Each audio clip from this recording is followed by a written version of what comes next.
मैं मानव से हाफिज़ मोहम्मद अकबर साहब। ये जो लोग हैं ये फ्रॉड किस्म के लोग हैं।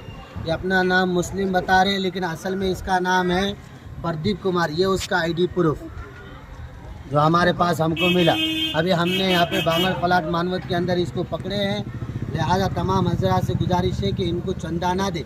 और ऐसे बहुत सारे लोग जो गाड़ी पर फिर रहे एक अपाहिज को बिठाकर, ऐसे बहुत सारे लोग फ्रॉड है। खुद आप इसके बच्चे के ज़बानी सुने ये क्या कह रहा है।